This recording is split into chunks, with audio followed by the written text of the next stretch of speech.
আমাদের গ্রামের যে কোনো বিয়েতে ঠিক এইভাবে ডাল গোশটা রান্না করা হয়। অসম্ভব মজার হয় খেতে। এই রেসিপিটা কিন্তু আমাদের গ্রামের এক বাবুর্চি থেকে শেখা। আপনারা কিভাবে বাড়িতে একেবারে বিয়ে বাড়ির মতো ডাল গোশ রান্না করবে সেটার সহজ রেসিপি আজকে আপনাদের সাথে শেয়ার করছি। এর জন্য গোটা গরম মশলা, গোটা জিরা দিয়ে দিয়েছি, সাথে তেজপাতা দিয়ে দিলাম আর শুকনা মরিচ। এখন দিয়ে দিতে হবে বেশ খানিকটা পেঁয়াজের কুচি। এখন সবকিছুকে একত্রে ভেজে নিতে হবে যতক্ষণ না পর্যন্ত পেঁয়াজটা একটু লাল লাল হয়ে আসে। ঠিক এরকম বেরেস্তার মতো যখন হয়ে আসবে তখন এখানে দিয়ে দিচ্ছি গোশগুলা। এখানে আমি প্রায় 1 কেজি পরিমাণে গোশত নিয়েছি। এখন এটাকে কিছুক্ষণ পেঁয়াজ বেরেস্তার মধ্যে ভেজে নিতে হবে। আর এরকম করে ভেজে নিলে কিন্তু খুব সুন্দর একটা স্বাদ পাওয়া যায় আর খেতেও বেশ ভালো লাগে। এখন আমি এখানে দিয়ে দিব আদা বাটা এবং রসুন বাটা। 2 চা চামচ পরিমাণে আদা বাটা এবং 2 চা চামচ পরিমাণে দিয়ে দিচ্ছি রসুন বাটা। 2 চামচ পরিমাণ দিয়ে দিচ্ছি জিরার গুঁড়া আর তার সাথে 3 চামচ পরিমাণ দিয়ে দিব ধনিয়ার গুঁড়া। এখন আমি এখানে দিয়ে দিচ্ছি শুকনা মরিচের গুঁড়া, প্রায় 2 টেবিল চামচ পরিমাণে এখানে শুকনা মরিচের গুঁড়া দিয়ে তারপর পরিমাণ মতো হলুদের গুঁড়া আর স্বাদ মতো লবণ দিয়ে সবকিছুকে একত্রে কিছুক্ষণের জন্য কষিয়ে নিতে হবে যতক্ষণ না পর্যন্ত উপরের দিকে তেলটা ভেসে ওঠে। এখন আমি অনবরত নাড়বো আর এটাকে ভালো করে কষিয়ে নিব। দরকার হলে এখানে কিন্তু একটু পানি ব্যবহার করা যেতে পারে। সো আমি একদম ভালোভাবে কষিয়ে নিচ্ছি আর দেখতেই পাচ্ছেন এখন কিন্তু উপরের দিকে তেলটা ভেসে উঠেছে।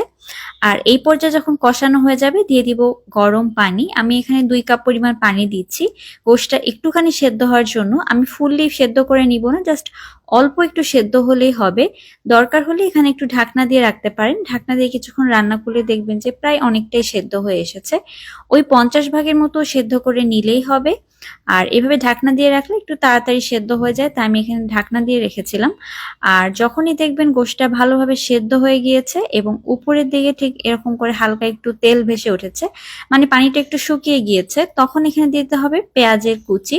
এরকম একটু পেঁয়াজের কুচিটা বেশি দিলে কিন্তু ডাল গোশটা খেতে ভালো লাগে। তা আমি এখানে পেঁয়াজের ব্যবহারটা একটু বেশি করছি। আর বিয়ে বাড়ির যে কোনো রান্নায় পেঁয়াজ বেরেস্তা কাঁচা পেঁয়াজের পরিমাণটা কিন্তু একটু বেশি করে দেওয়া হয়।